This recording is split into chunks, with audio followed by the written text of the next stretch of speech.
The cranberry sauce was still dripping from the white tablecloth when my father's words cut through the warm kitchen air like a frozen blade. 23 people had gathered around our dining room table that Thanksgiving evening. The house filled with the familiar sounds of laughter, clinking silverware, and my Aunt Carol's notorious cackle echoing from the living room. I was standing by the kitchen island, quietly refilling the gravy boat for the third time, when Dad's voice boomed across the room with that particular tone I'd learned to dread since childhood. Before we jump back in, tell us where you're tuning in from, and if this story touches you, make sure you're subscribed, because tomorrow I've saved something extra special for you. Jessica's always been the useless one in this family. Can't even keep a man interested long enough to get married. At least David's got potential. His words hung in the air while conversation slowly died around the table. I felt every single pair of eyes turn toward me, some pitying, others awkwardly looking away. My hands didn't shake as I continued pouring the gravy, but something deep inside my chest cracked open like an eggshell. This wasn't the first time, and I knew it wouldn't be the last. But something about this moment, this public humiliation in front of our entire extended family, finally broke something that had been bending for 28 years.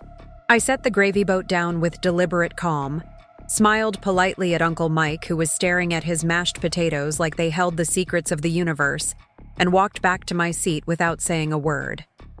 But inside my mind, a decision was crystallizing like ice forming on a winter pond. They thought I was useless. They thought I contributed nothing.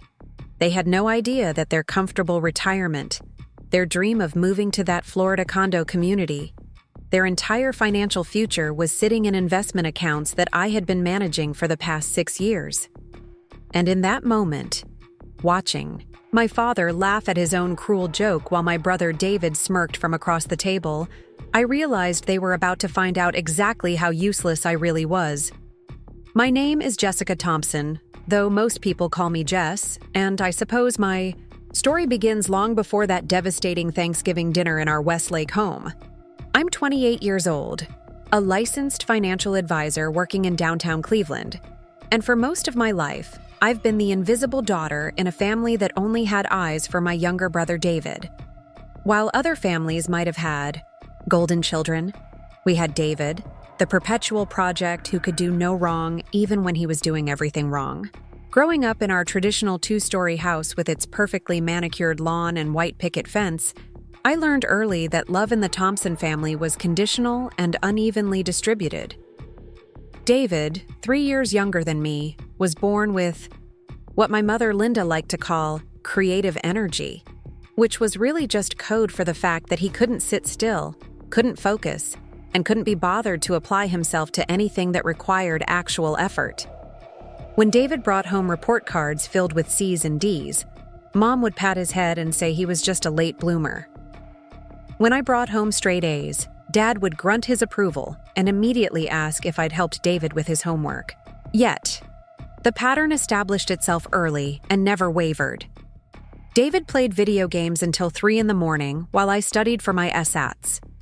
David got driving lessons and a used car for his 16th birthday while I worked afternoons at the local grocery store to save up for my own transportation.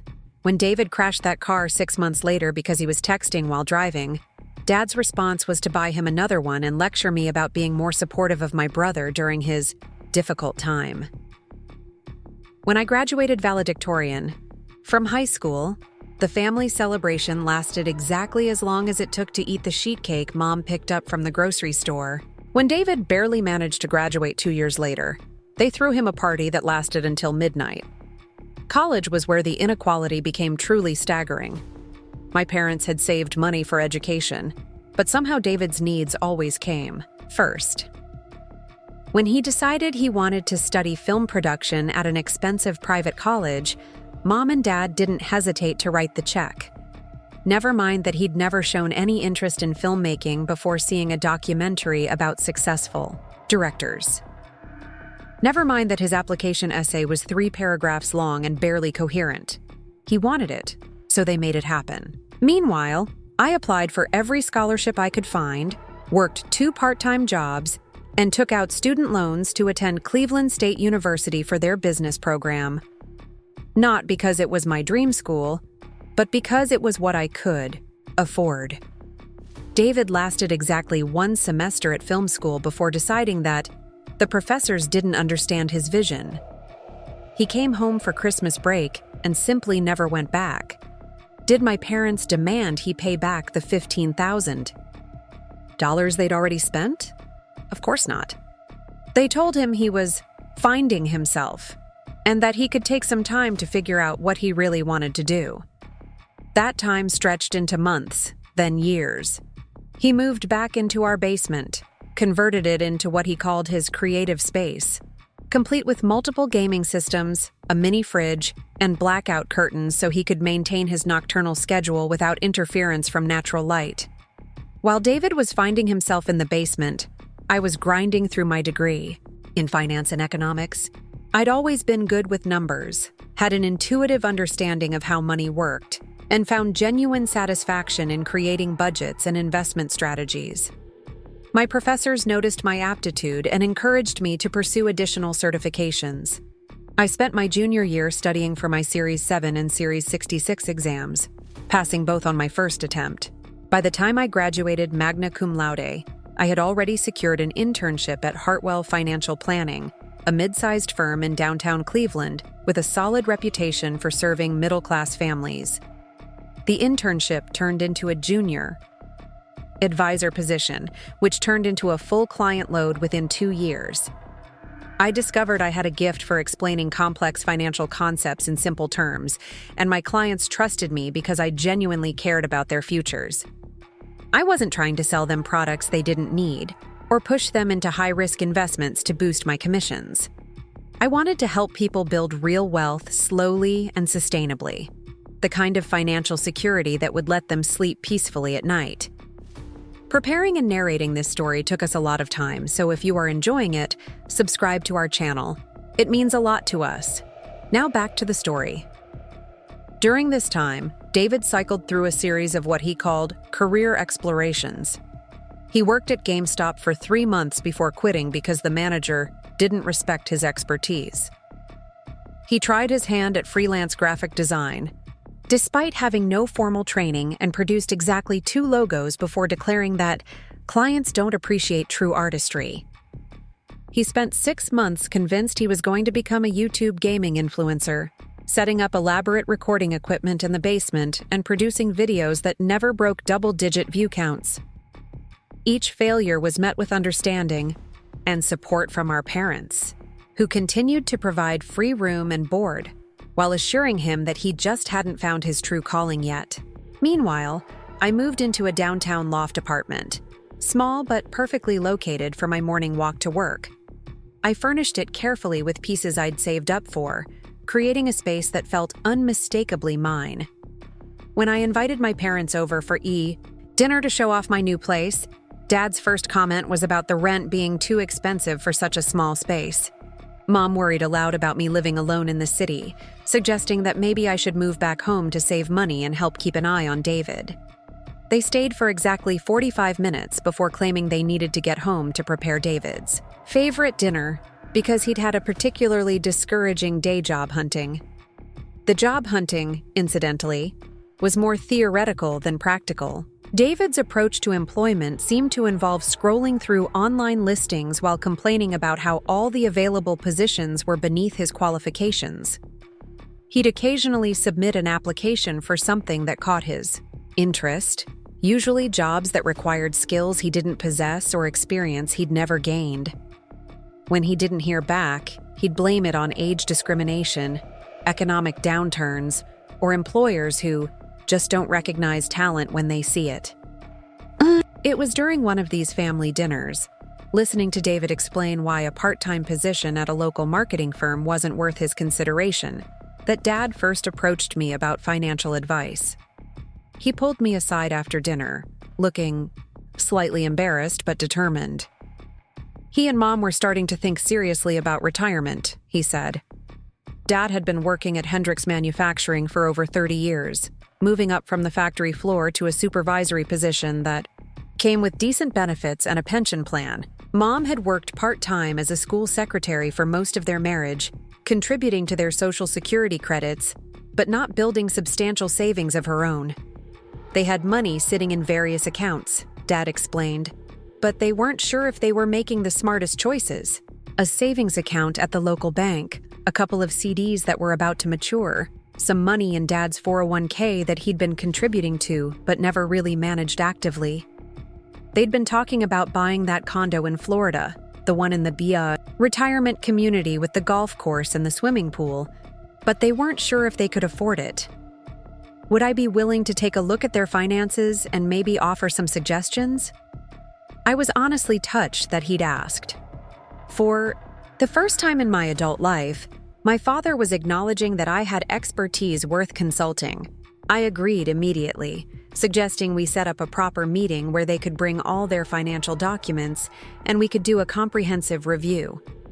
I spent that entire weekend preparing, researching Florida real estate markets, investigating retirement community fees, and creating worksheets that would help us map out different scenarios for their golden years. The meeting exceeded my expectations. Once we started talking numbers, Dad became genuinely engaged in the conversation. He asked intelligent questions about risk tolerance and diversification. Mom took careful notes and asked me to explain concepts. She didn't understand.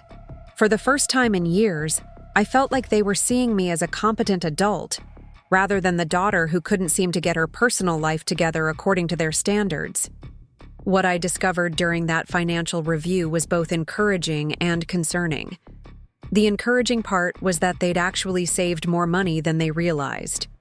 Between Dad's pension, their Social Security benefits, and the various accounts they'd accumulated over the years, they had a solid foundation for retirement. The concerning part was that their money was working much harder than it could be. The savings account was earning practically nothing. The CDs were safe, but offered minimal returns. Dad's 401k was invested in overly conservative funds that hadn't kept pace with inflation. I spent the next 2 weeks creating a comprehensive financial plan for their retirement. I researched low-cost index funds, calculated optimal asset allocation for their age and risk tolerance, and created projections showing how different investment strategies would affect their long-term wealth.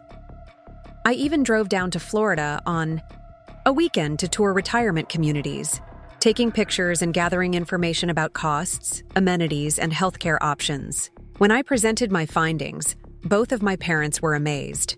With some strategic repositioning of their existing assets and a more aggressive but still conservative investment approach, they could not only afford the Florida condo but could do so while maintaining a comfortable cushion for unexpected expenses.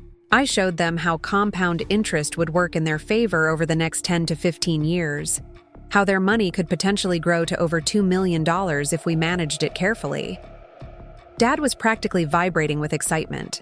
This was more money than he'd ever imagined having, enough to live comfortably without worrying about healthcare costs or inflation eating away at their purchasing power. Mom kept asking if I was sure about my calculations, if this was really possible for people like them who'd never considered themselves wealthy.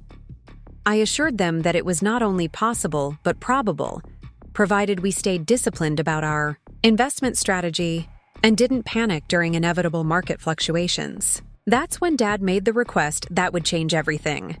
He wanted me to manage their retirement funds directly, not just provide advice, but actually handle the day-to-day investment decisions, rebalancing their portfolios, and monitoring their accounts. He trusted me, he said, more than any financial advisor they could hire. I knew their goals, understood their concerns, and most importantly, I had their best interests at heart rather than my own commission structure. I was hesitant at first. Managing family money can create complications, and I didn't want our relationship to become tangled up in market performance and investment decisions. But Dad was insistent. He'd already spoken to Mom about it, and they were both convinced that I was the right person for the job. They would pay me the same percentage fee they'd pay any other advisor, he insisted, because my services were worth paying for. This wasn't family helping family. This was a professional relationship based on mutual respect and clear expectations. Looking back now, I realize that accepting that responsibility was both the best and worst decision I ever made. Best because it gave me the opportunity to truly prove my worth, to demonstrate that the quiet daughter they'd overlooked for so many years had skills and intelligence that could dramatically improve their lives. Worst, because it made me complicit in maintaining a family dynamic that was slowly destroying my sense of self-worth. Because even as I was successfully growing their retirement fund month after month, even as their investment accounts climbed steadily toward that magical $2 million mark, nothing else changed in our family dynamic. David continued living in the basement, continued cycling through half-hearted job searches and abandoned projects. Dad continued making comments about my single status, my career focus, my apparent inability to prioritize the things that really mattered, like marriage and grandchildren. Mom continued worrying about whether I was eating enough, sleeping enough, working too hard, all while praising David for finally setting up a LinkedIn profile or attending a single job interview. The cognitive dissonance was staggering.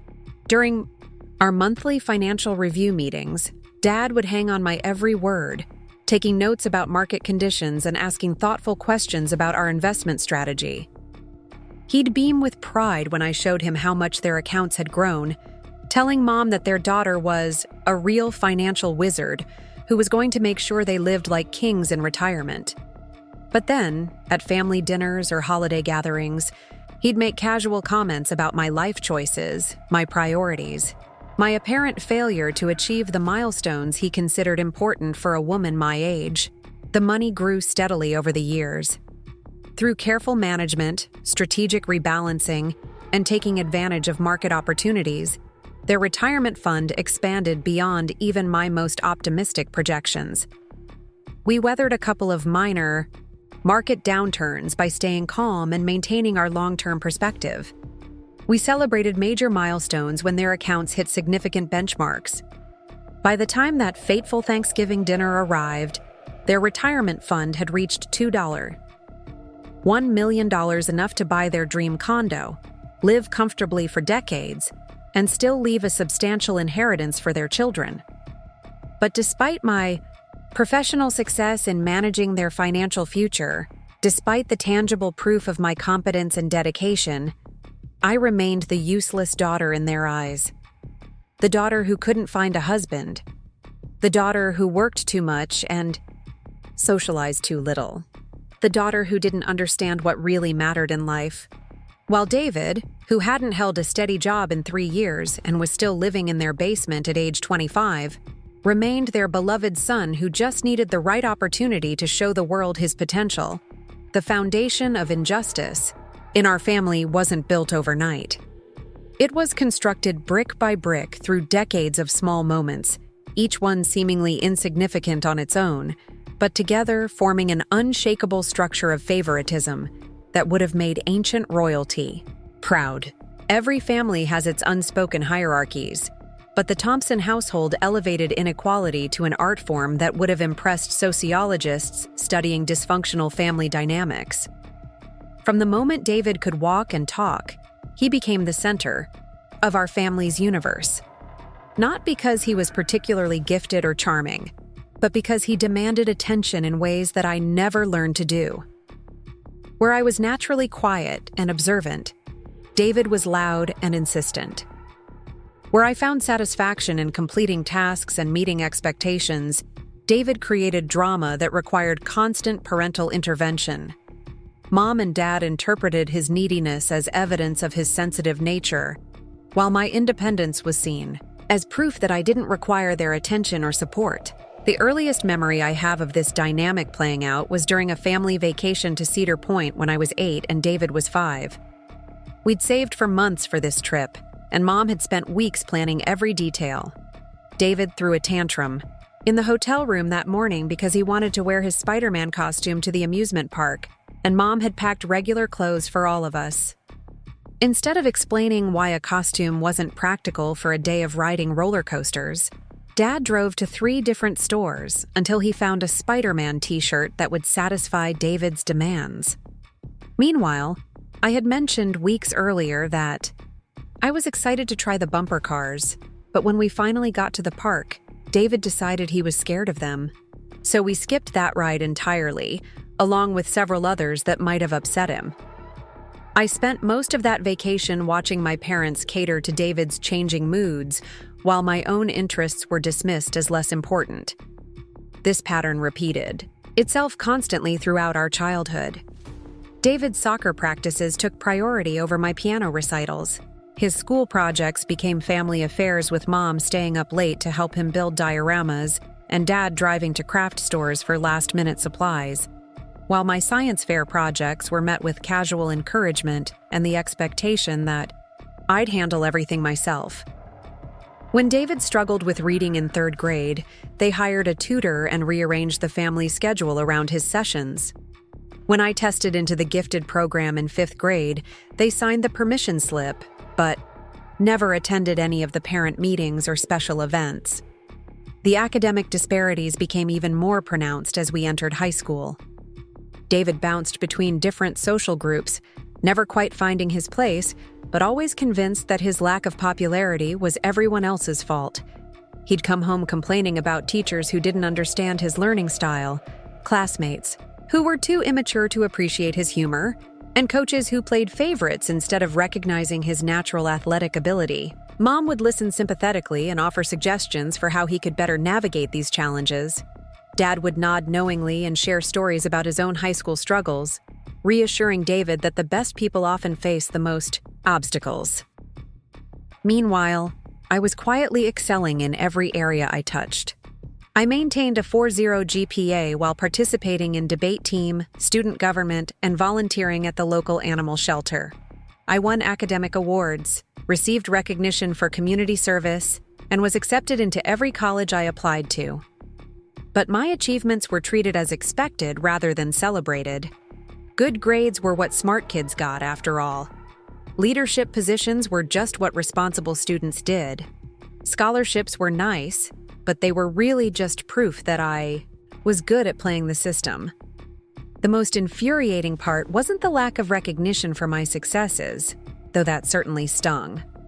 It was watching my parents invest so much emotional energy into David's problems while treating my challenges as character-building exercises that I should handle independently. When David got his heart broken by his first girlfriend, Mom made his favorite cookies and Dad took him out for ice cream and a heart-to-heart conversation.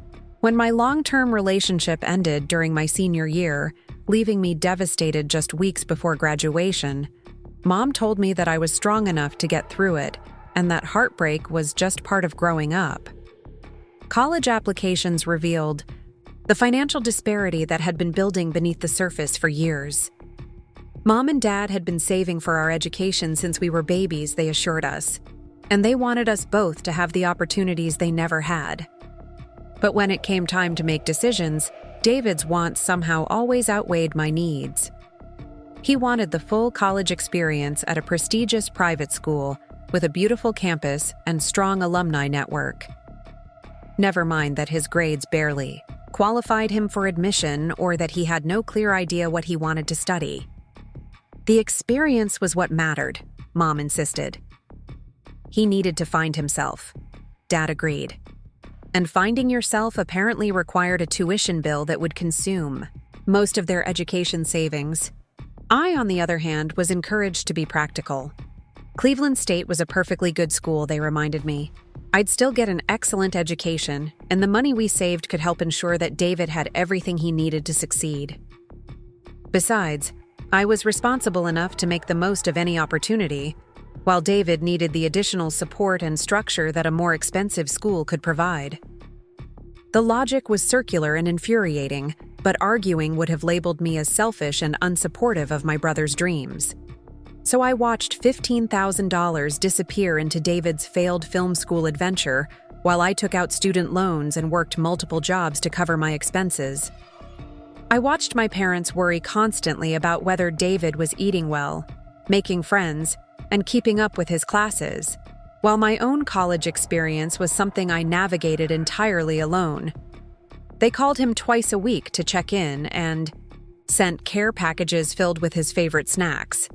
They visited my dorm exactly once, during Parents' Weekend my sophomore year, and spent most of that visit talking about David's latest crisis and asking if I had any advice for how they could better support him. The pattern continued after college, becoming even more pronounced as David's failures mounted and my successes multiplied. Each of his job losses was a tragedy that required family meetings and emotional support. Each of my promotions was briefly acknowledged before the conversation turned to more pressing concerns about David's future. When I bought my first car with money I'd saved from my entry-level position, Dad's first question was whether I'd considered getting something more reliable, something that could serve as a backup vehicle if David's car had problems. When David crashed his second car, they didn't hesitate to co-sign a loan for a replacement, despite his complete lack of steady income or insurance coverage.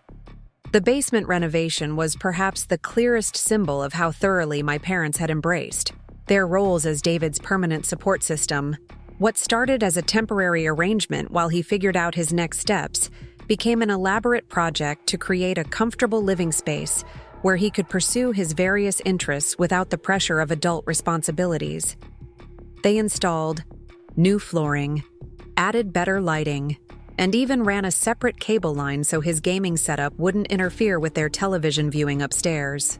Mom did his laundry weekly and prepared meals that accommodated his increasingly specific dietary preferences. Dad never charged him rent or utilities, reasoning that David was going through a difficult transition period that required patience and understanding. During this same period, I was establishing myself as a respected professional in the financial planning industry. I'd passed my licensing exams, built a solid client base, and earned recognition from my firm for exceeding sales targets while maintaining high customer satisfaction ratings. I'd moved into my own apartment, furnished it with pieces I'd carefully selected and saved for, and created a life that reflected my values and priorities. But none of these achievements seemed to register with my parents as evidence of maturity or success. Instead, they worried that I was working too hard, isolating myself from potential romantic partners, and missing out on the experiences that would lead to long-term happiness. The irony was that I genuinely enjoyed my work and felt fulfilled by my professional accomplishments. I loved helping clients understand complex financial concepts and watching their confidence grow as they took control of their economic futures. I found satisfaction in creating comprehensive plans that would protect families from unexpected hardships and ensure comfortable retirements.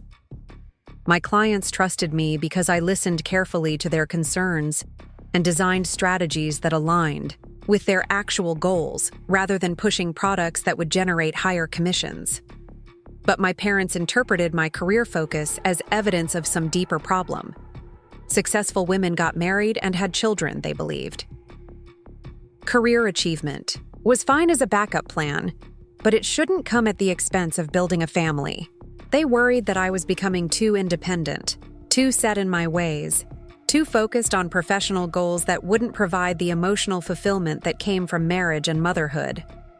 Meanwhile, David's complete lack of direction was framed as keeping his options open, staying flexible, not limiting himself to conventional definitions of success. The cognitive dissonance reached absurd levels during family gatherings. Extended family members would congratulate me on my accomplishments, ask about my work, and express admiration for my independence and success. Aunt Carol would brag to her friends about her niece, the financial advisor who'd built such an impressive career. Uncle Mike would joke that I should manage his retirement funds because I obviously knew what I was doing with money. But Mom would deflect these conversations by wondering aloud whether I was dating anyone special. And Dad would remind everyone that career success didn't guarantee personal happiness.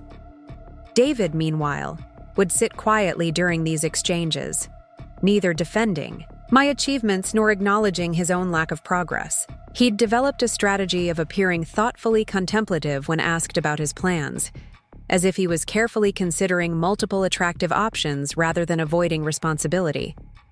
He'd make vague references to projects he was working on, opportunities he was exploring, and connections he was developing. None of these ever materialized into actual employment or income, but they provided enough conversational cover to avoid uncomfortable questions about his future. The financial management arrangement with my parents began during this period of stark contrast between my growing professional success and David's continued dependence. When Dad first approached me about reviewing their retirement planning, I saw it as an opportunity to finally demonstrate my expertise in a way that would command their respect. Here was a chance to prove that my education and training had value, that my professional judgment was worth trusting, that I could contribute something meaningful to our family's well-being. The initial consultation exceeded my expectations in the terms of their engagement and appreciation for my recommendations. For the first time in my adult life, I felt like they were seeing me as a competent professional rather than their daughter who couldn't seem to get her personal life organized according to their standards. They asked thoughtful questions, took detailed notes, and expressed genuine gratitude for the time and effort I'd invested in analyzing their situation. But as months turned into years and their retirement fund grew substantially under my management, the family dynamic remained stubbornly unchanged. During our monthly financial meetings, Dad would praise my expertise and express amazement at how much their accounts had grown. He'd tell Mom that they were lucky to have such a brilliant daughter managing their money, someone they could trust completely to protect their financial future. But at family dinners, holiday gatherings, and casual conversations, I remained the daughter who was too focused on work, too independent for her own good, too unwilling to compromise on the things that really mattered in life. The success of their retirement fund became both my greatest professional achievement and my most painful personal reminder of how little my accomplishments meant to them beyond their practical utility. Every month, I'd provide detailed reports, showing how their investments were performing, how much their net worth had increased, and how comfortably they'd be able to live during retirement. Every month, they'd express gratitude for my management and amazement at their growing wealth. And every month, they'd continue treating me as the lesser child whose life choices were somehow disappointing, despite their tangible benefits. David's presence at these financial meetings was sporadic and disengaged. Sometimes he'd wander upstairs, from the basement while we were reviewing account statements, and Mom would invite him to sit down and learn something about investing and financial planning. He'd listen politely for a few minutes before making an excuse to return to whatever game or video he'd been absorbed in downstairs. His lack of interest in their retirement planning didn't concern my parents. They assumed he'd figure out his own financial situation eventually, once he found his calling and started earning steady income. Meanwhile, I was acutely aware that their entire comfortable retirement depended on my continued management of their investments. Without my oversight, their money would likely return to low-yield savings accounts and conservative CDs that wouldn't keep pace with inflation. Their dreams of the Florida condo, golf course membership, and worry-free golden years would evaporate along with the purchasing power of their inadequately invested savings. I held their financial future in my hands, but this responsibility came with no corresponding increase in respect or recognition within our family hierarchy. The most painful moments came during extended family gatherings, when relatives would ask about our respective life updates. David would offer vague platitudes about exploring different opportunities and staying open to new possibilities. I would mention recent professional achievements, client successes, or investment milestones I'd reached. Invariably, someone would comment on how impressive my career progress was and how proud my parents must be of my accomplishments. Dad would nod politely and then redirect the conversation toward David's latest project or interest, emphasizing his creativity and potential while downplaying the importance of conventional career success. These interactions reinforced my growing understanding that my value to the family was purely instrumental. I was useful for managing their retirement fund, helpful for providing financial advice, and convenient for handling tasks that required professional expertise. But I wasn't celebrated, cherished, or prioritized the way David was. My successes were expected rather than remarkable, My contributions were appreciated but not praised, and my presence was taken for granted rather than treasured. As their retirement fund approached the $2 million mark, representing wealth beyond their wildest dreams when we'd started this journey, I found myself increasingly resentful of the disconnect between my professional value and my personal worth in their eyes. Every quarterly statement that showed impressive growth was met with gratitude for my services, but no acknowledgement of my character, intelligence, or dedication. Every family gathering that celebrated David's modest efforts while minimizing my substantial achievements felt like a deliberate insult to everything I'd worked to accomplish. The Thanksgiving dinner that would change everything was preceded by months of growing tension around David's continued unemployment and my parents' increasing anxiety about his future. He'd been living in their basement for over 3 years at that point, cycling through various half-hearted job searches and creative projects that never generated income or momentum. Mom had started making subtle comments about hoping he'd find direction soon, and Dad had begun asking more pointed questions about David's plans and timeline for independence. But rather than directing their frustration toward David's lack of progress, they seemed to channel their anxiety into criticism of my life choices. Maybe if I were more supportive of my brother, they suggested, he'd feel more confident about taking risks and pursuing opportunities. Maybe if I weren't so focused on my career, I could provide more guidance and encouragement for his job search. Maybe if I made more effort to include him in my social activities, he'd develop better networking skills and professional connections. The suggestion that David's failures were somehow related to my successes was so absurd that I initially dismissed it as stress-induced irrationality.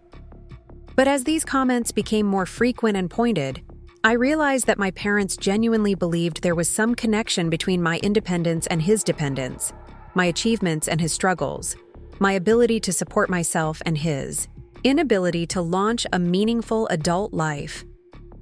This twisted logic reached its culmination that Thanksgiving evening, when Dad's cruel public assessment of my worth was delivered in front of extended family members who knew exactly how successful I'd become professionally.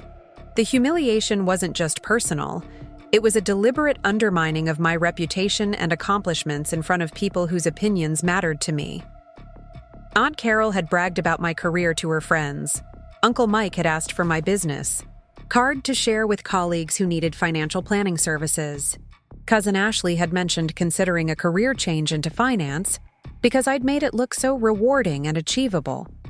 And Dad had labeled me useless in front of all of them, while praising David's potential despite his complete lack of demonstrated ability or effort. The injustice was so profound, so comprehensive, and so publicly delivered that something fundamental shifted in my understanding of our family dynamic. This wasn't accidental favoritism or unconscious bias. This was a deliberate hierarchy that positioned David as valuable despite his failures, and me as disappointing despite my successes. Sitting at that Thanksgiving table, listening to the awkward silence that followed Dad's assessment, I realized that no amount of professional achievement would ever earn their respect or recognition. No level of financial success would change their perception of my worth. No demonstration of competence or responsibility would elevate my status within our family structure. I was permanently cast as the supporting character in David's story, useful for providing resources and assistance, but never worthy of celebration or priority. That realization was simultaneously devastating and liberating. Devastating because it confirmed my worst fears about my place in their affections. Liberating because it freed me from the exhausting effort to earn something that was apparently never going to be offered. If they truly believed I was useless despite managing their entire financial future, then perhaps it was time they experienced what actual uselessness looked like. The Monday morning after Thanksgiving found me sitting in my downtown loft apartment with a cup of coffee growing cold in my hands and a laptop screen displaying account information that could change everything. The weekend had passed in a strange haze of clarity and calculation, my mind working through possibilities with the same methodical precision I applied to complex investment strategies for my most demanding clients. But this wasn't about maximizing returns or minimizing risk. This was about teaching a lesson that had been 30 years in the making.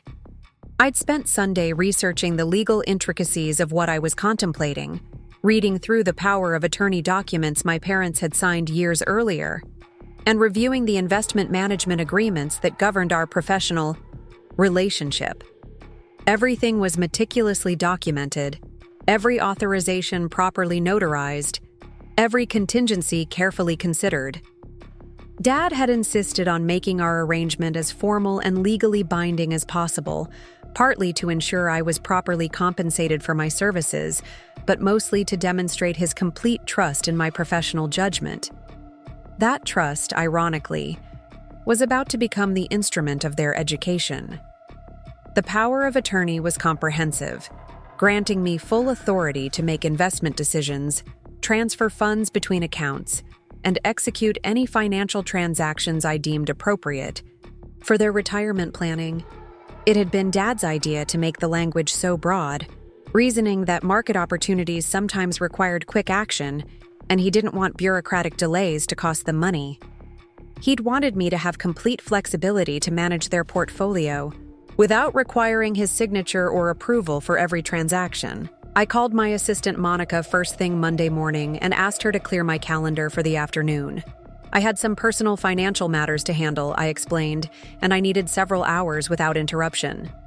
Monica, who'd been working with me for 3 years and knew I never took time off for frivolous reasons, immediately blocked out the entire afternoon and offered to reschedule my client appointments for later in the week. The irony wasn't lost on me that my professional reputation for reliability and careful planning was about to facilitate the most dramatic action I'd ever taken in my personal life. My clients trusted me because I never made impulsive decisions, never let emotions override rational analysis, and never acted without considering all possible consequences. But what I was planning required exactly those qualities applied to a very different kind of problem. My first step was to liquidate their entire retirement portfolio. Not all at once, which would have triggered unnecessary tax implications and market timing risks, but systematically over the course of several hours using a strategy I'd perfected for clients who needed to convert investments to cash for major purchases. I started with their most volatile holdings, the growth stocks and sector funds that had performed brilliantly over the past few years, but could lose value quickly in unstable market conditions. Each transaction required multiple authorizations and confirmations, electronic signatures that the system verified against the power of attorney on file. Sell 500 shares of the technology index fund. Confirmed. Liquidate the emerging markets position. Confirmed. Close out the small cap growth allocation. Confirmed. Transfer the proceeds to the money market settlement account. Confirmed. With each click, months or years of carefully accumulated wealth converted into cash, sitting in a low-yield holding account. The technology stocks I'd purchased at $47 per share sold for $129. The international funds bought during the market dip of 2018 closed at nearly triple their original cost basis. The small-cap positions that had seemed risky when we'd first established them generated returns that exceeded even my most optimistic projections. By the end of the trading day, their entire $1 million retirement fund existed as cash earning 0.3% annual interest in a basic money market account. No growth potential, no inflation protection, no compound interest working in their favor. Just digital numbers representing the total value of 30 years of savings and 6 years of professional investment management, now sitting idle and slowly losing purchasing power to inflation. But liquidating their investments was only the first phase of my plan. The real lesson required something more dramatic, more immediate, and more personally impactful than watching their money earn pathetic returns in a savings account. I needed them to understand not just that their financial future was in my hands, but that their comfortable present was entirely dependent on my continued cooperation and goodwill. The second phase began with a phone call to Hartwell Financial Planning's Estate and Trust Department. I explained that I had a client who needed to establish an emergency trust for asset protection purposes, something that could be implemented quickly to shield substantial assets from potential legal liability. The trust attorney, Sandra Mitchell, was someone I'd worked with dozens of times for complex client situations. She assured me that a revocable trust could be established within 48 hours if all the necessary documentation was provided promptly. I spent Tuesday morning creating the paperwork for what I privately called the Jessica Thompson Family Education Trust. The trust document was comprehensive, establishing clear terms for asset management, distribution guidelines, and beneficiary designations. Most importantly, it named me as the sole trustee with complete discretionary authority over all trust assets and distributions. The trust could receive assets from any source, hold them indefinitely, and distribute funds only at the trustee's discretion based on what the trustee determined to be in the beneficiary's best interests. By Wednesday afternoon, the trust was legally established and ready to receive assets. I initiated the transfer of the entire $1 million from my parents' retirement accounts into the new trust, a transaction that took less than 15 minutes to execute, but would fundamentally alter the power dynamic in our family forever. The money still belonged to them legally, but I now controlled every aspect of how it could be accessed, invested, or distributed. The beauty of the trust structure was that it gave me complete authority to determine what constituted appropriate financial support for the beneficiaries. If I decided that David's continued unemployment was irresponsible and enabling, I could refuse to authorize any distributions that supported his lifestyle. If I concluded that my parents' criticism of my life choices was ungrateful and hurtful, I could require evidence of changed attitudes before approving any retirement-related expenses. Most importantly, the trust allowed me to demonstrate exactly how much power I'd been quietly wielding all along. For 6 years, I'd been the invisible hand guiding their financial destiny, making decisions that would determine whether they spent their golden years in comfort or poverty. They'd taken my expertise for granted, assuming that my professional services were somehow separate from my personal feelings, that I would continue managing their money competently, regardless of how they treated me as a daughter. That assumption was about to be tested in ways they'd never imagined possible. Thursday morning, I sent my parents a formal letter explaining the trust structure and their new financial situation. The letter was written in the same professional tone I used for all client communications, with clear explanations of the legal framework and practical implications of the change. I explained that their retirement funds had been transferred into a trust designed to protect their assets from potential risks and ensure optimal long-term management. The letter detailed how distribution requests would be processed, what documentation would be required for various types of expenses, and how the trust's investment strategy would be determined. I emphasized that this restructuring was designed to provide greater security and more sophisticated financial planning than traditional retirement accounts could offer. Everything I wrote was technically accurate and professionally appropriate, but the subtext was unmistakable.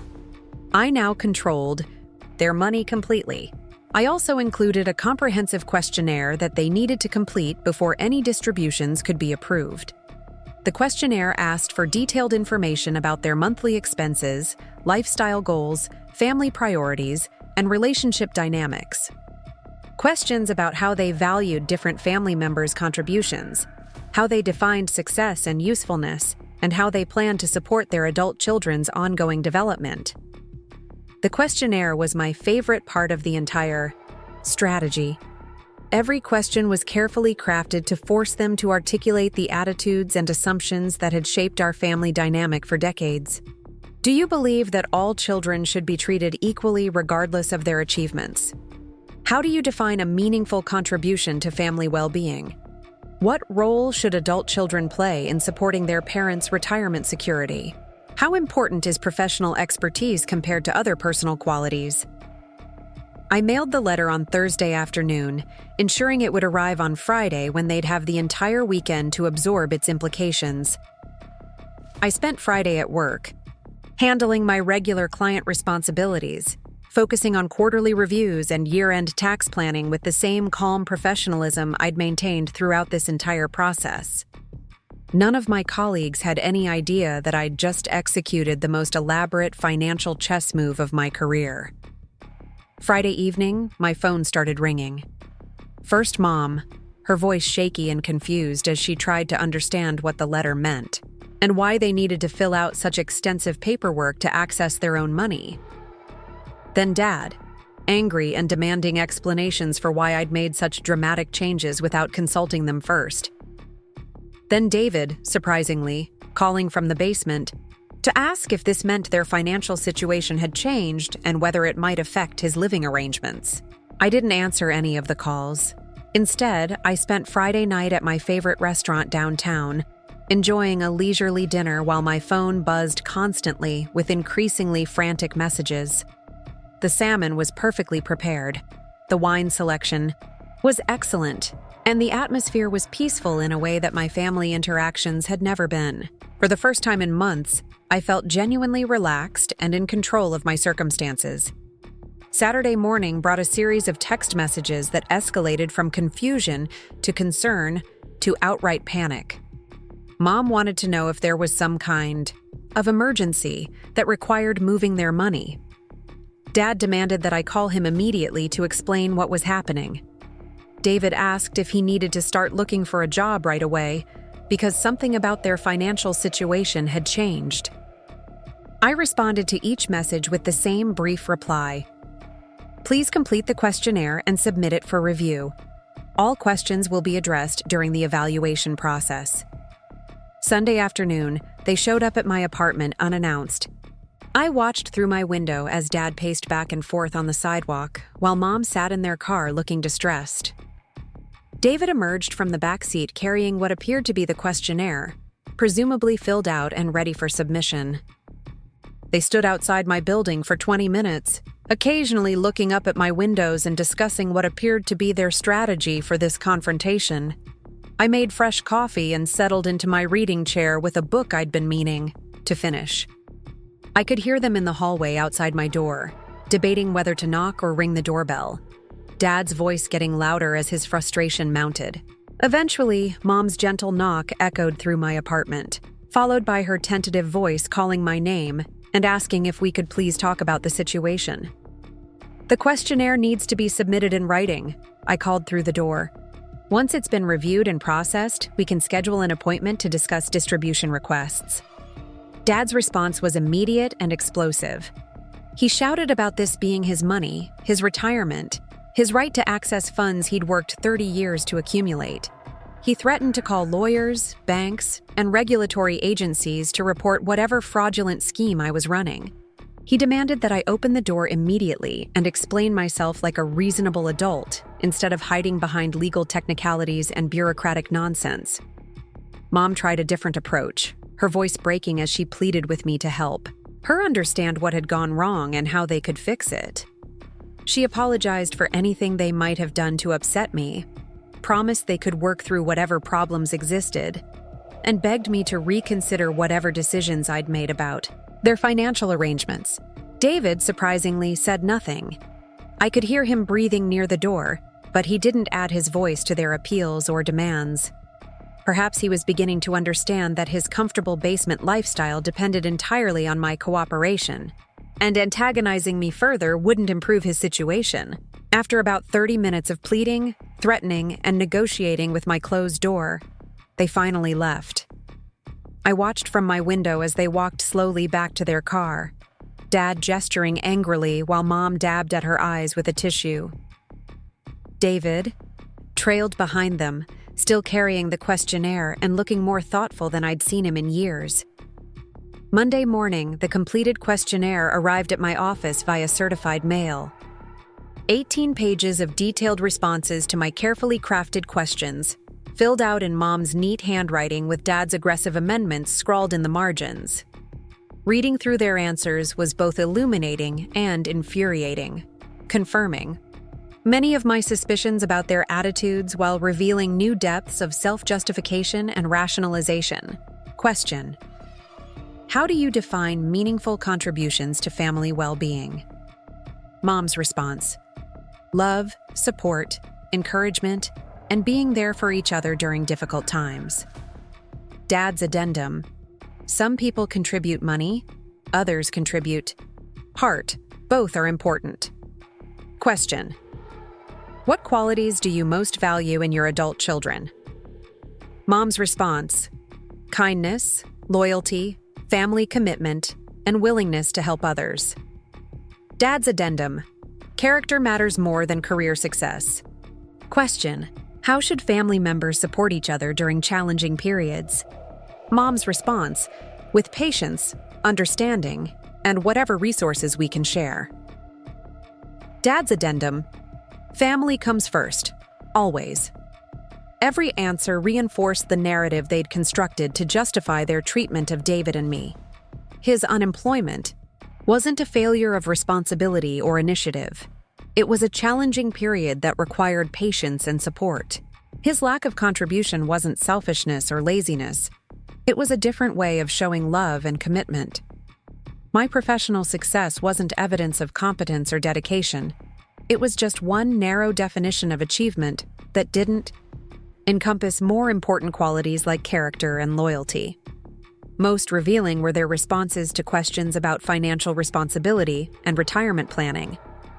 They acknowledged that their comfortable retirement depended on professional investment management, but they characterized this as something they'd earned through decades of hard work rather than something I'd provided through expertise and dedication.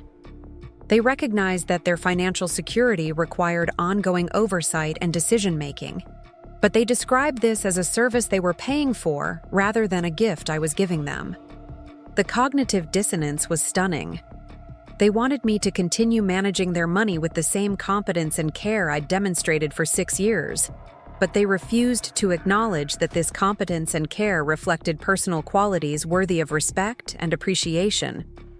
They expected me to prioritize their financial well-being above my own emotional needs, but they saw no contradiction in consistently prioritizing David's emotional needs above my professional achievements.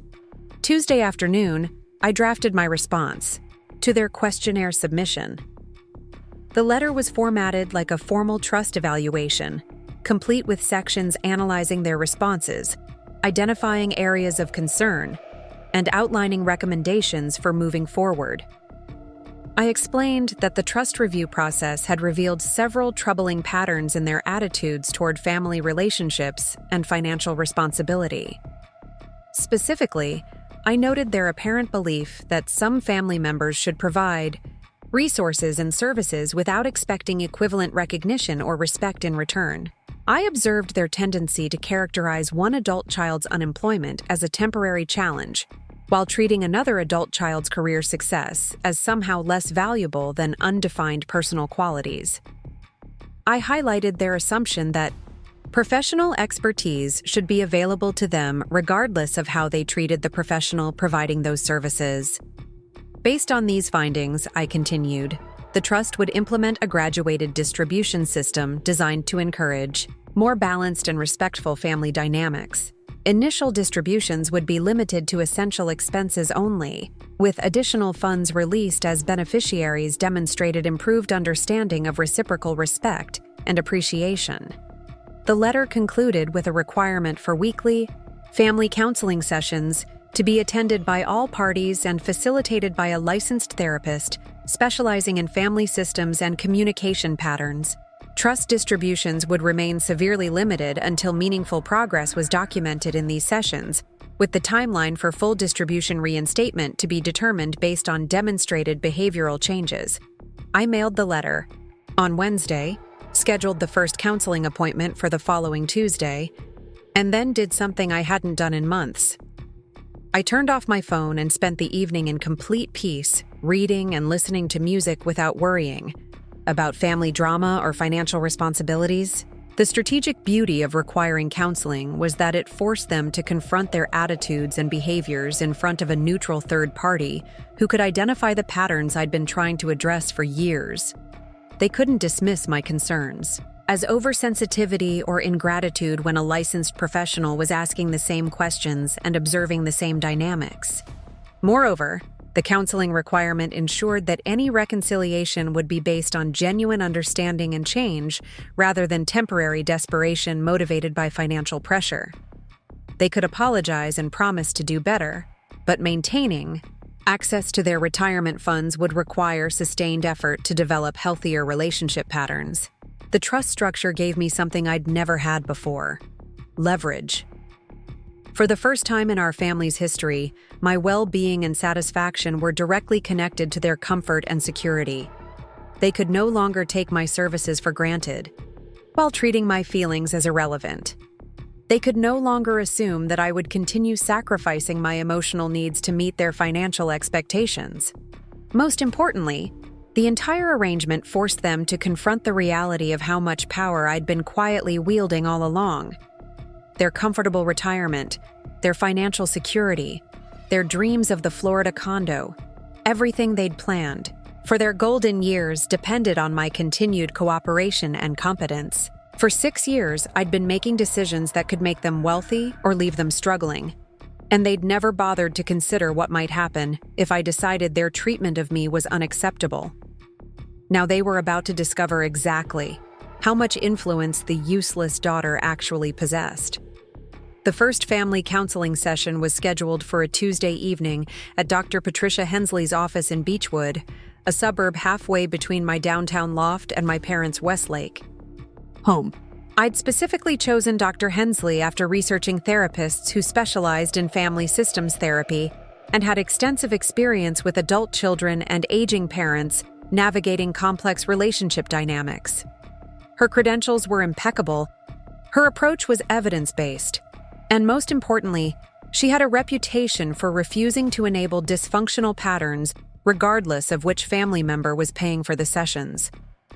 I arrived 15 minutes early and spent the time in the waiting room reviewing my notes about specific incidents and patterns I wanted to address during our sessions. Not because I planned to dominate the conversation or present a prepared case against my parents, but because I knew that years of conditioning had trained me to minimize my own concerns and defer to their version of events.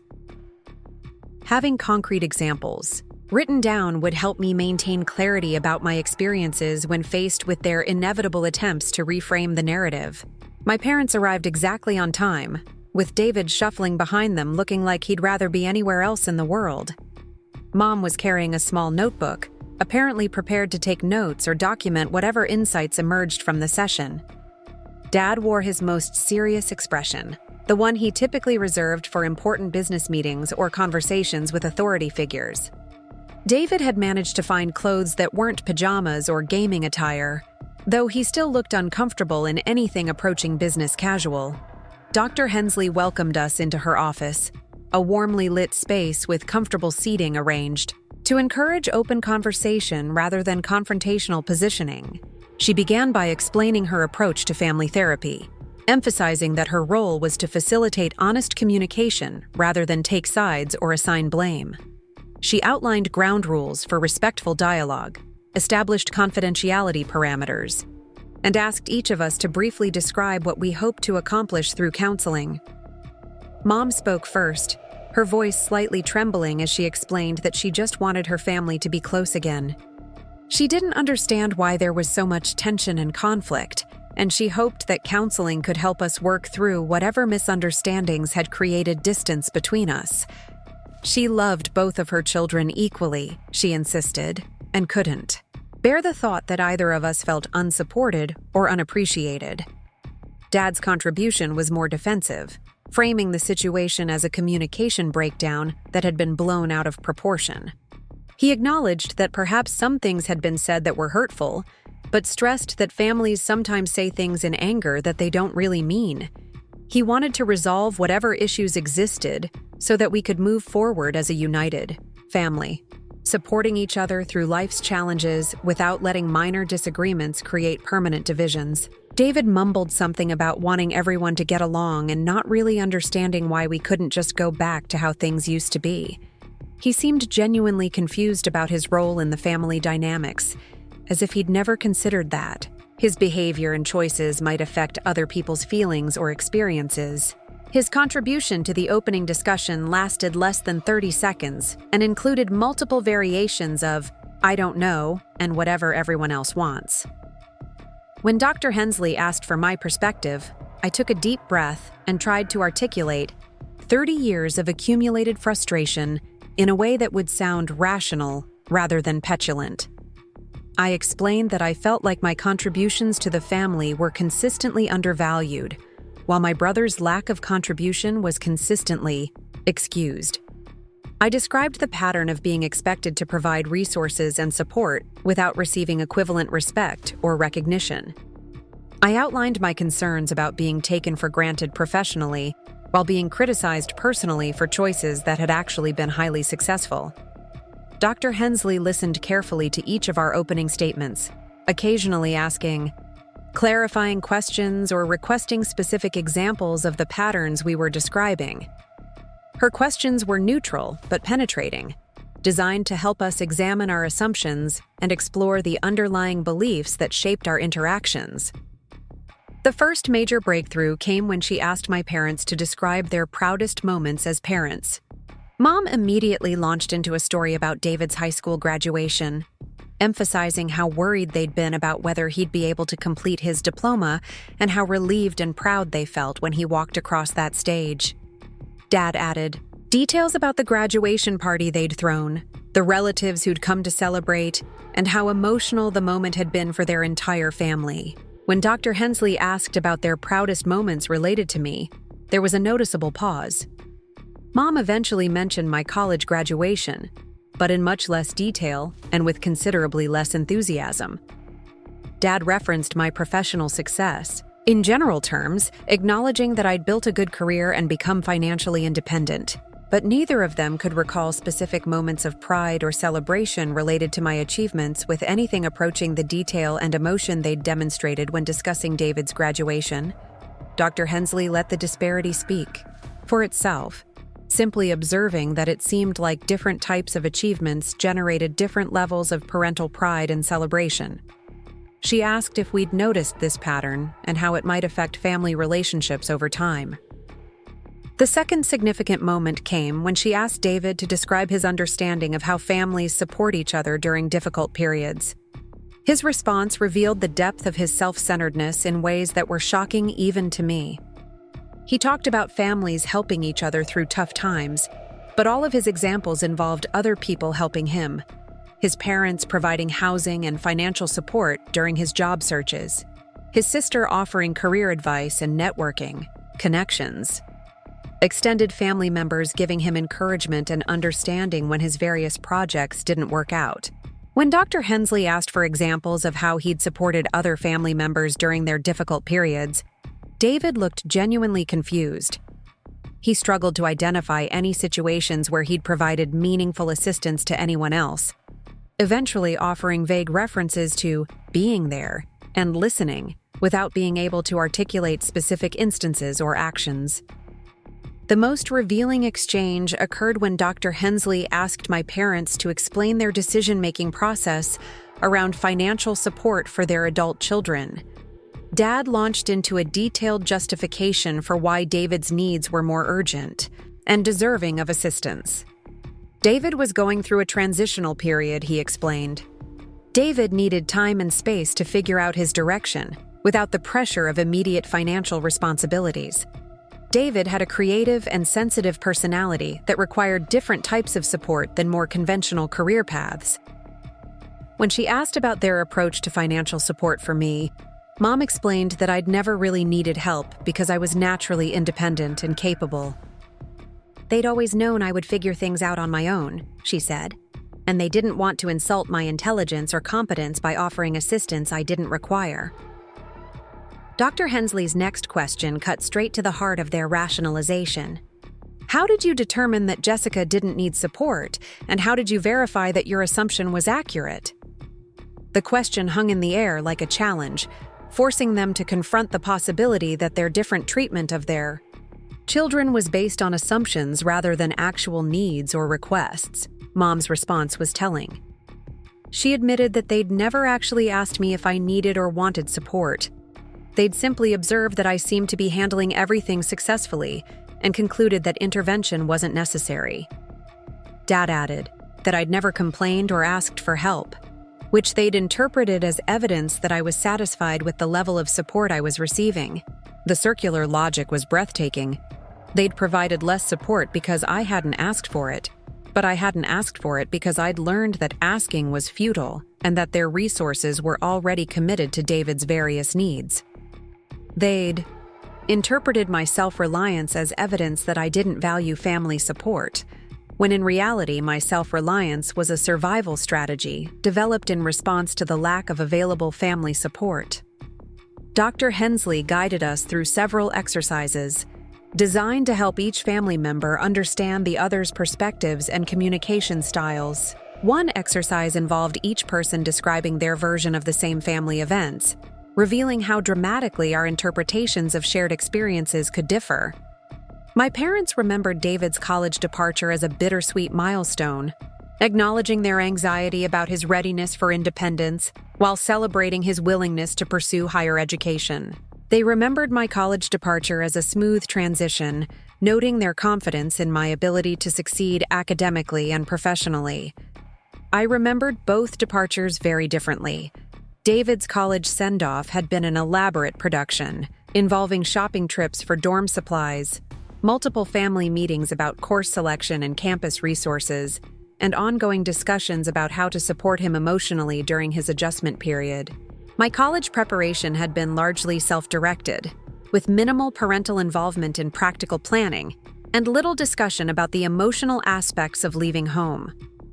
The contrast wasn't subtle, and Dr. Hensley helped the family recognize how these different approaches might have affected our respective feelings about family support and investment.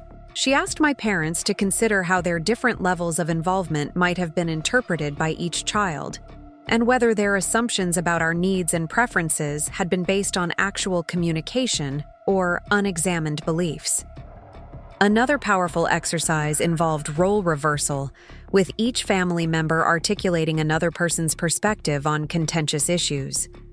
When my parents were asked to present my viewpoint on the family's financial dynamics, they struggled initially, but eventually began to understand some of my frustrations. Dad acknowledged that it might be difficult to provide professional services for family members, while feeling like those services weren't fully appreciated or respected.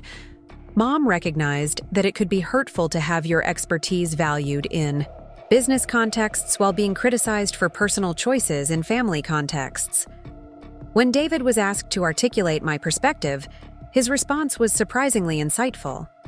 He admitted that he'd never considered how it might feel to watch a sibling receive ongoing support and encouragement, while your own achievements were treated as routine or expected. He recognized that his comfortable lifestyle was made possible by my professional management of our parents' finances, something he'd never really thought about before.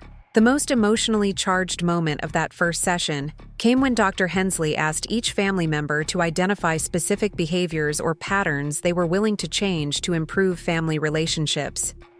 My parents offered general statements about being more appreciative and communicative, but struggled to identify concrete actions they could take. When pressed for specifics, Mom admitted that she could probably do a better job of celebrating my professional achievements and acknowledging the effort I put into managing their financial affairs. Dad reluctantly agreed that he might have been too quick to dismiss my life choices as somehow less valuable than traditional family milestones.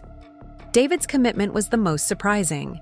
He said he wanted to get a job and start contributing to household expenses, instead of assuming that his parents would continue supporting him indefinitely. He acknowledged that his unemployment had created stress for the entire family, and that it wasn't fair to expect others to subsidize his lifestyle, while he figured out his direction. My own commitment was simple but non-negotiable. I would continue providing financial management services for the family, but only within the context of relationships characterized by mutual respect and appreciation. I would not tolerate being criticized for personal choices while simultaneously being expected to prioritize family financial needs above my own emotional well-being. Dr. Hensley concluded that first session by assigning homework for each family member. My parents were asked to spend the week identifying specific examples of my contributions to family well-being, both professional and personal, and to consider how those contributions had benefited their lives. David was asked to research job, opportunities, and create a timeline for achieving financial independence. I was asked to identify specific changes in family dynamics that would need to occur for me to feel valued and respected within our relationships. The ride home was awkward and quiet, with none of us eager to process what had just occurred. The session had forced us to examine assumptions and patterns that had been operating below the surface for decades, bringing uncomfortable truths into the light where they couldn't be ignored or rationalized away. Over the next few days, I noticed subtle changes in how my family members interacted with me. Mom called to ask about my work in ways that seemed genuinely interested rather than politely obligatory. Dad sent me an article about successful women in finance with a note saying it reminded him of my career achievements.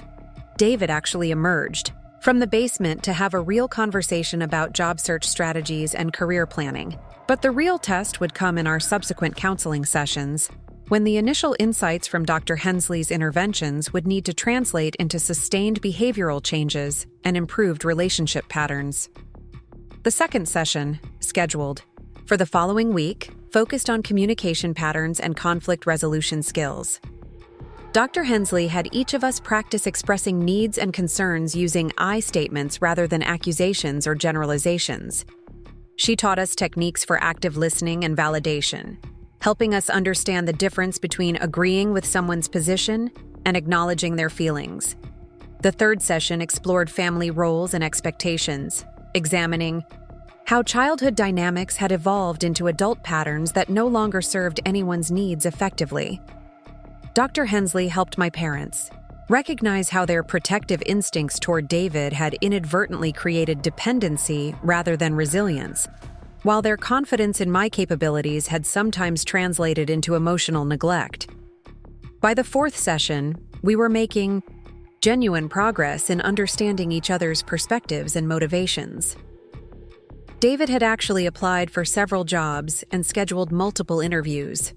My parents were demonstrating consistent efforts to acknowledge my contributions and avoid criticizing my personal choices. I was beginning to feel cautiously optimistic about the possibility of developing healthier family relationships. But the ultimate test of our progress would come when I finally decided whether to release their retirement funds from the trust structure I'd created. The counseling sessions were revealing important insights and generating meaningful changes, but sustainable transformation would require time and consistent effort from all family members. The trust arrangement had served its purpose by forcing everyone to confront the reality of our relationship dynamics and creating incentives for genuine change. But it had also demonstrated my power in ways that couldn't be undone or forgotten. Whatever our family became moving forward, it would be based on a clear understanding of who controlled what resources and who depended on whom for their security and comfort. The question wasn't whether they would eventually regain access to their retirement funds, but what kind of relationships we would build during the process of earning that access back, and whether the lessons learned through this crisis would create lasting changes or simply temporary accommodations designed to restore their financial comfort. 3 months into our family counseling journey, the transformation was both remarkable and fragile. David had not only found employment but had been working consistently at a marketing firm downtown for 6 weeks, earning enough to contribute to household expenses and begin saving for his own apartment. My parents had attended every session religiously, completing Dr. Hensley's assignments with the dedication of students preparing for final exams. The change in their behavior toward me was so dramatic that extended family members had started commenting on how much happier and more cohesive our family seemed. But beneath the surface improvements, I could sense the underlying tension that comes when change is motivated by necessity rather than genuine conviction. My parents were saying the right things, doing the right things, and demonstrating appropriate appreciation for my contributions. Yet, I sometimes caught glimpses of resentment in Dad's eyes when he had to acknowledge my professional expertise. or impatience in Mom's voice when she had to validate my feelings about past slights. The trust structure remained in place, with monthly distributions covering their essential expenses, but requiring my approval for any significant purchases or lifestyle changes. They'd adapted to the new system with remarkable grace, submitting detailed budget requests and accepting my decisions about appropriate expenditures without complaint. But I knew that their compliance was strategic rather than accepting, designed to demonstrate good faith while working toward the ultimate goal of regaining full access to their retirement funds. The breakthrough moment came during our 12th counseling session, when Dr. Hensley asked each family member to articulate what they'd learned about themselves and their relationships over the previous 3 months. David spoke first, his response more thoughtful and self-aware than anything I'd heard from him in years. He acknowledged that he'd spent most of his adult life avoiding responsibility and expecting others to accommodate his choices without considering the impact on their lives. He recognized that his comfortable lifestyle had been subsidized by family members who'd made sacrifices he'd never bothered to notice or appreciate. Most importantly, he admitted that his lack of direction and effort had created stress and conflict for everyone around him, particularly me, who'd been expected to succeed professionally while he was allowed to drift indefinitely. Mom's reflection was emotional and revealing. She talked about how her desire to protect and support her children had sometimes blinded her to their actual needs and feelings. She realized that treating David and me differently hadn't been fair or helpful to either of us. Her assumption, that I was naturally independent and didn't need support, had prevented her from offering encouragement and celebration when I achieved important milestones. She'd confused strength with lack of need, competence with lack of vulnerability. Dad's contribution was the most difficult for him to articulate, but ultimately the most meaningful to me. He admitted that he'd been intimidated by my professional success and financial expertise, feelings that he'd channeled into criticism of my personal choices rather than addressing his own insecurities. He recognized that his harsh assessment of my worth had been unfair and hurtful, motivated more by his discomfort with my independence than by genuine concerns about my life direction. When Dr. Hensley asked for my reflection, I found myself surprised by how much my own perspective had evolved over the months of intensive family work. I'd entered counseling focused on getting recognition and respect for my contributions, but I'd discovered that what I really needed was understanding and acceptance of who I'd become as an adult. My parents' approval had mattered so much to me because I'd never stopped seeking validation from the two people whose love I'd taken for granted since childhood. Their criticism stung because it suggested that my choices and achievements weren't valuable in their eyes, that success in terms they understood was the only success that counted. But through the counseling process, I'd begun to recognize that their opinions about my life were less important than my own satisfaction with the choices I'd made. The most significant revelation came when Dr. Hensley asked us to discuss our plans for moving forward as a family. David had concrete goals: maintaining his employment, saving for an apartment, and eventually pursuing additional education or training to advance his career.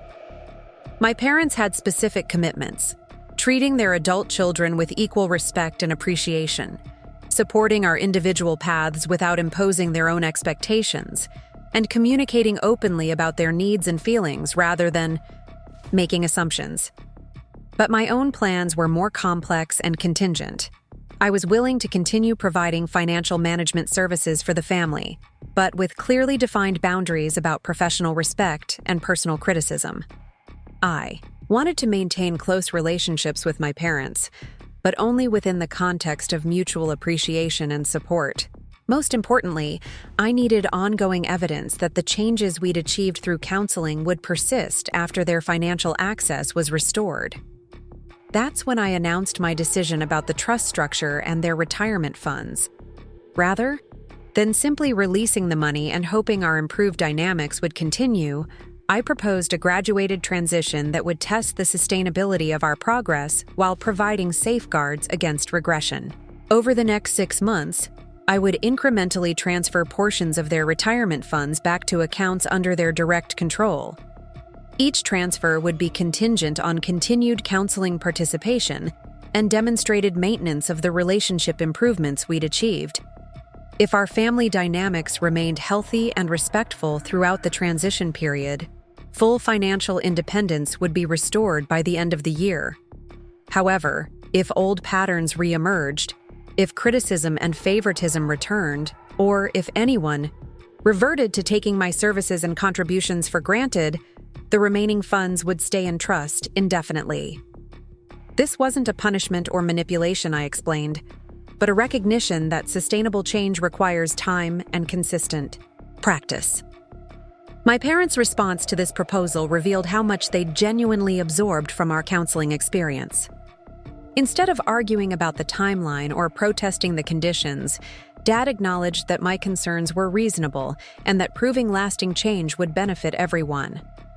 Mom agreed that gradual transition made sense given the history of our relationship patterns and the importance of maintaining the progress we'd achieved. David's reaction was perhaps the most telling. He actually thanked me for creating consequences that had forced him to confront his own stagnation and develop better life skills.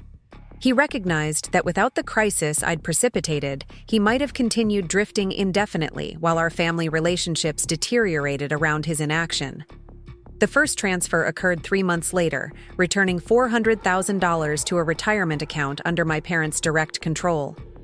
They used a portion of the money to make a down payment on their long-delayed Florida condo, finally beginning the retirement transition they'd been planning for years.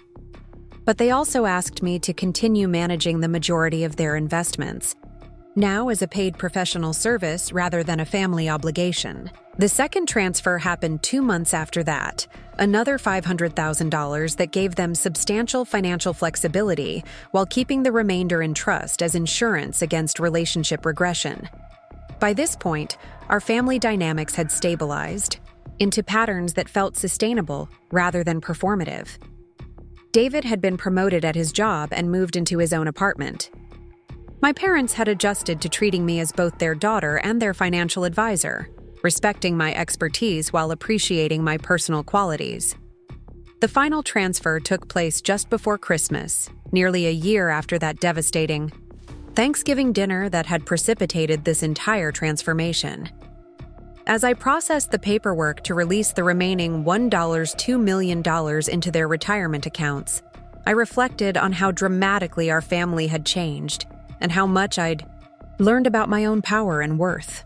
The money had never really been the point, though it had provided the leverage necessary to force uncomfortable conversations and create incentives for change. The real victory was the recognition of my value as both a professional and a person, the acknowledgement of my contributions, and the development of relationships based on mutual respect rather than one-sided obligation.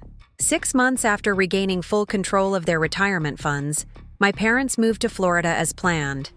Their new condo was everything they'd dreamed of: spacious, well-appointed, and located in a community with all the amenities they'd imagined for their golden years. David visited them for a week during the summer, proud to show off his professional success and financial independence. I joined them for a long weekend in the fall, enjoying their hospitality and the peaceful satisfaction of relationships that had been rebuilt on healthier foundations. The most profound change was in how they talked about me to their new neighbors and friends.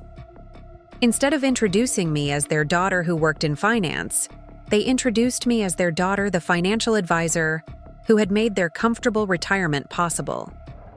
Instead of worrying about my single status or career focus, they bragged about my professional achievements and independent lifestyle. Instead of treating my services as family obligation, they recommended me to other retirees who needed expert financial guidance.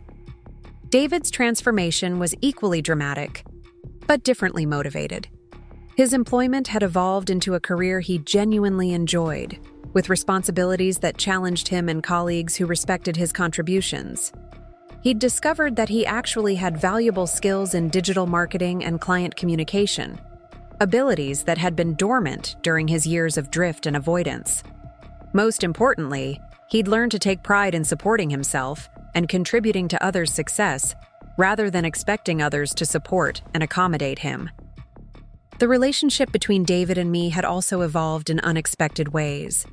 Without the burden of resentment over family favoritism, we'd been able to develop a genuine friendship based on shared experiences and mutual support. He asked for my advice about financial planning and career decisions, appreciating my expertise without feeling threatened by my success. I offered guidance and encouragement without feeling like I was enabling irresponsible behavior. Our parents' marriage had strengthened considerably through the process of addressing long-standing family dynamics. They'd learned to communicate more directly about their concerns and expectations, rather than channeling anxiety through criticism of their adult children. They'd discovered that supporting David's independence was more effective than subsidizing his dependence, and that appreciating my achievements was more rewarding than minimizing them. But perhaps the most significant transformation was in my own understanding of family relationships and personal worth. I'd spent most of my adult life seeking validation from people whose approval I'd assumed was essential to my happiness and security. The crisis I'd created had forced me to confront the reality that their opinions, while important to me, weren't more important than my own self-respect and satisfaction. Through the process of exercising real power in our family dynamic, I'd discovered that I didn't actually need to control others' behavior to protect my own well-being. Setting clear boundaries and enforcing reasonable consequences had been more effective than years of hoping for spontaneous change or trying to earn respect through perfect performance. The professional impact of this experience had been equally transformative. Word had spread through Cleveland's financial planning community about my innovative approach to family wealth management and conflict resolution. Several colleagues had referred clients dealing with similar intergenerational dynamics, and I'd developed a specialty practice helping families navigate the intersection of money and relationships. My client base had expanded significantly, partly due to referrals from satisfied clients like my parents, but mostly because my confidence and expertise had evolved through successfully managing such a complex and emotionally charged situation. I'd proven to myself that I could handle difficult conversations, enforce professional boundaries, and achieve positive outcomes even when facing intense personal and family pressure. 2 years after that Thanksgiving confrontation, I received an unexpected call from my father. He and Mom were hosting a dinner party for their new Florida friends, and he wanted to tell me about how he'd described our family's financial success to the group. He'd explained that their comfortable retirement was possible because their daughter was a brilliant financial advisor who'd grown their modest savings into substantial wealth through careful planning and expert management. But what made me smile wasn't his pride in my professional competence, though that was certainly gratifying. It was his genuine amazement at the transformation we'd achieved as a family. His recognition that the crisis I'd precipitated had ultimately made all of our lives better, and his acknowledgement that my strength and independence were gifts rather than problems to be solved. The dinner party conversation had turned to adult children and retirement planning, with several couples expressing frustration about children who seemed entitled or irresponsible. Dad had found himself defending the importance of treating successful adult children with appropriate respect and appreciation, sharing our story as an example of how family dynamics could either support or undermine everyone's well-being. "I used to think Jessica was too focused on her career," he told me during that phone call. "I worried that she was missing out on what really mattered in life. But now I understand that her career focus was exactly what allowed her to take care of us when we needed it most. She wasn't missing out on family relationships. She was building the skills that would make her capable of protecting our family's future." Mom had apparently added her own insights to the dinner party discussion, explaining how their assumptions about their children's needs and preferences had created problems that took months of counseling to resolve. She'd emphasized the importance of actually asking adult children about their feelings and experiences, rather than making judgments based on external appearances. The conversation reminded me of a quote from Dr. Hensley that had stuck with me throughout our family's transformation. The people who love us most are often the least likely to see us clearly because they're looking at who we used to be rather than who we've become. Our family's crisis had forced everyone to let go of outdated assumptions and recognize each other as the adults we'd actually become. David called later that same week to share his own news. He'd been promoted again and was considering an MBA, programmed to advance his career further. But more importantly, he'd started dating someone seriously and wanted to bring her to meet the family during their next visit to Florida. He was excited about introducing his girlfriend to parents he was proud of and a sister he genuinely respected. The woman he was dating, coincidentally, was also a financial professional, and David had already told her about my expertise and the role I'd played in our family's financial success. He was looking forward to having conversations about career, development, and financial planning that went beyond seeking advice to actually sharing knowledge and perspectives. "I never understood before how much work you put into managing Mom and Dad's money," he admitted during our conversation. "I just assumed it was easy for you because you're good with numbers. But watching Sarah navigate her own client relationships has made me realize how much skill and responsibility is involved in managing other people's financial futures." The acknowledgement was deeply satisfying, not because I needed David's approval, but because it represented genuine understanding rather than obligatory gratitude. He'd developed his own professional competence and could therefore appreciate mine in ways that wouldn't have been possible during his years of drift and avoidance. As I write this, nearly 3 years have passed since that transformative Thanksgiving dinner. My parents are thriving in retirement with financial security that allows them to travel, pursue hobbies, and support causes they care about. David has completed his MBA and been promoted to a management position with his own team of employees and substantial professional responsibilities. Our family gatherings are characterized by mutual respect, genuine interest in each other's lives, and appreciation for each person's unique contributions. But perhaps most importantly, I've learned that the power to transform relationships lies not in changing other people's behavior, but in refusing to accept treatment that undermines your own worth and well-being. The crisis I created forced everyone in our family to confront uncomfortable truths, but the lasting change came from each person's individual commitment to growth and self-improvement. The trust structure I'd implemented was ultimately just a tool for creating consequences and incentives. The real transformation happened through honest communication, professional guidance, and each family member's willingness to examine their own assumptions and behaviors. Money provided the motivation for change, but understanding and respect created the foundation for sustainable improvement. Looking back, I realized that my father's cruel assessment of my worth at that Thanksgiving dinner was actually a gift, though certainly not one he intended to give. His words forced me to confront the reality of our family dynamics and take action to protect my own dignity and well-being.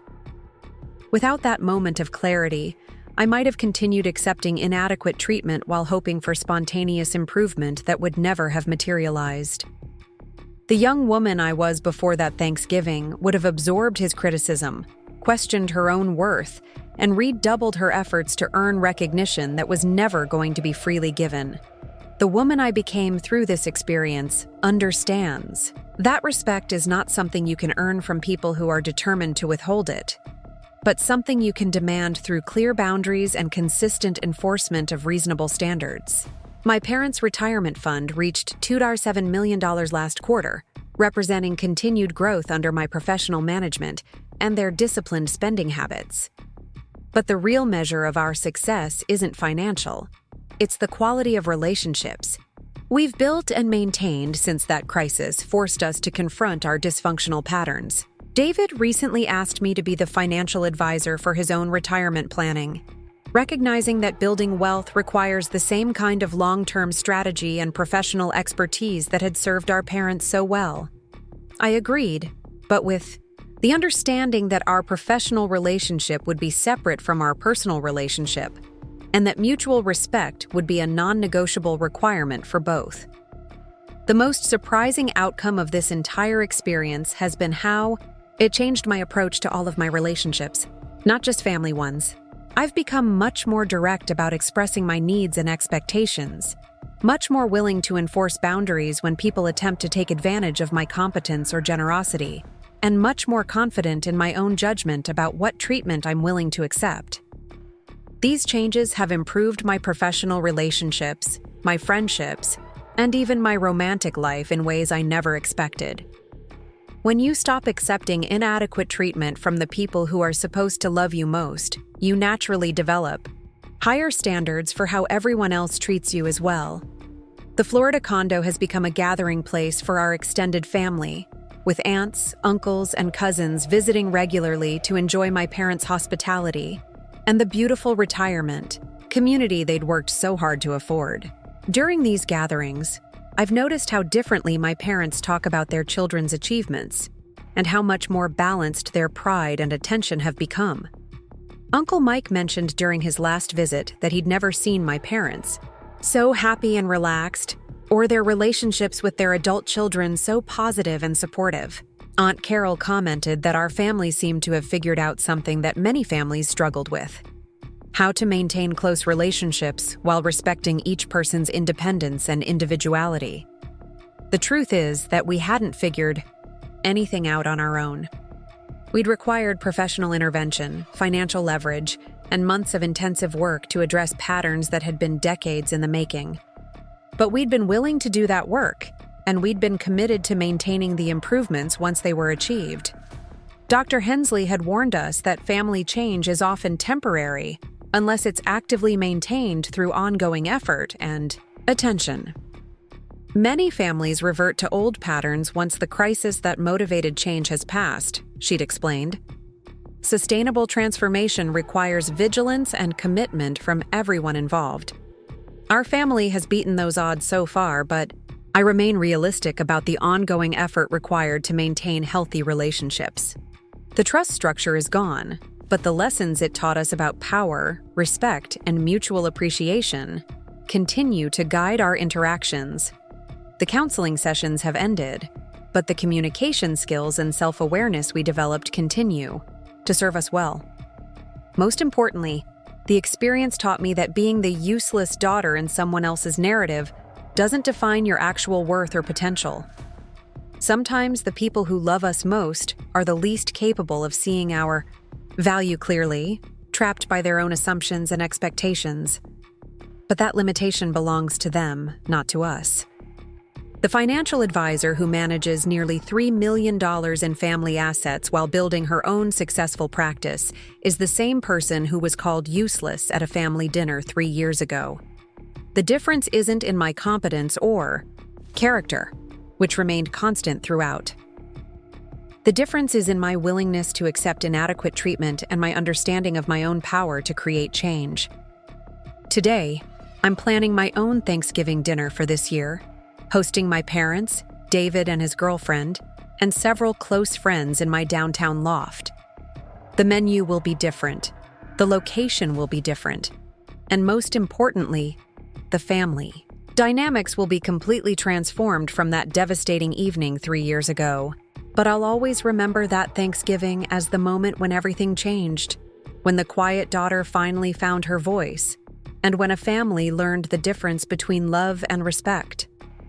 Sometimes the most grateful thing you can do is refuse to accept treatment that diminishes your worth, even when that refusal creates temporary conflict and discomfort. The retirement fund my parents will leave behind someday will be substantial, providing security for their final years and inheritance for their children. But the real legacy of this experience will be the demonstration that healthy relationships require ongoing effort, mutual respect, and the courage to address problems rather than hoping they'll resolve themselves. As I prepare to host my first family Thanksgiving as the financial advisor daughter rather than the useless one, I'm reminded that transformation is always possible, but only when someone is willing to take the first difficult step toward change. Sometimes that step involves counseling and communication. Sometimes it involves setting boundaries and enforcing consequences.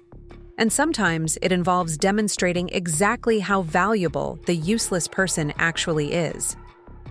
Up next, you've got 2 more standout stories right on your screen. If this one hit the mark, you won't want to pass these up. Just click and check them out.